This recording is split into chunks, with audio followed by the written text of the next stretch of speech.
श्री पवनपुत्र हनुमानाला शेंदूर का लावतात?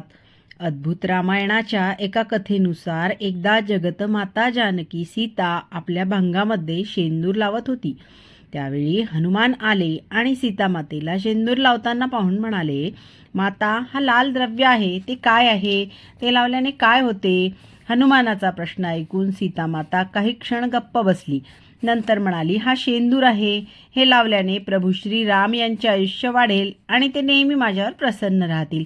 चिमूटभर शेंदूर लावल्याने प्रभू श्रीरामचंद्रांचे आयुष्य दीर्घ आणि प्रसन्नतेचे होईल. हे माता जानकीच्या मुखातून ऐकून श्री हनुमानाने विचार केला की जर थोडेसे शेंदूर लावल्याने प्रभूंचे आयु दीर्घ होते तर का नाही मी माझ्या संपूर्ण शरीराला शेंदूर लावून प्रभूला अजरामर बनवू? आणि हनुमानाने तसेच केले.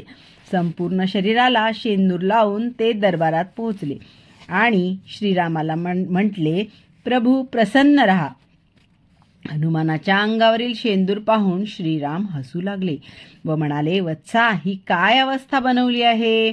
तेव्हा हनुमानाने सर्व वृत्तांत सांगितला.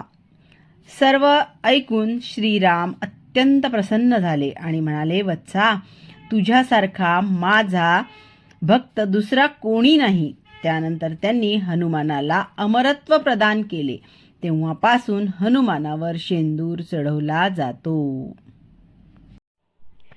शिवाला अर्धीच प्रदक्षिणा का घालतात? महादेवाचे जे रुद्रगण, पितृगण इत्यादी असतात ते आपण जेव्हा शंकरास अभिषेक वगैरे करून त्यांची पूजा करीत असतो त्यावेळी या महादेवाच्या शाळुकेच्या टोकाशी तीर्थाकरिता अगरप्रसादाकरिता बसलेले असतात. आपण शिवाला नेहमीसारखी संपूर्ण प्रदक्षिणा घातली तर ती त्या रुद्रगणांना व पितृगणांनाही होईल. म्हणून शिवाला अर्धीच प्रदक्षिणा घालण्याची पद्धत आहे. शिवमंदिरात 3 वेळाच टाळी का वाजवतात? त्याची मुख्य कारण अशी आहेत. त्रिमूर्तीची उपासना. 3 टाळ्या म्हणजे ब्रह्म, विष्णू आणि महेश या प्रमुख देवतांना नमस्कार करणे आणि त्यांचे स्मरण करणे. 3 ऋणांची मुक्ती. देवऋण, ऋषी ऋण आणि पितर ऋण या 3 कर्जातून मुक्ती मिळवण्यासाठी 3दा टाळी वाजवली जाते असे मानले जाते. 3 अवस्थांचे स्मरण. जागृत, स्वप्न आणि सुषुप्ती या मानवी जीवनातील 3 अवस्थांचे प्रतीक म्हणूनही 3 टाळ्या वाजवतात, ज्यामुळे आत्मिक शांती मिळते. नकारात्मक ऊर्जा दूर करणे. टाळीच्या आवाजाने मंदिर परिसरातील नकारात्मक ऊर्जा दूर होते आणि सकारात्मक कंपने निर्माण होतात असे मानले जाते.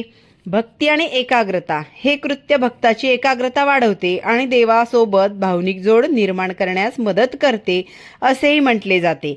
हे सर्व धार्मिक विधी श्रद्धेचा भाग असून ते शिवाची पूजा करताना भक्ती व्यक्त करण्याचा एक प्राचीन मार्ग आहे. ओम नमः शिवाय.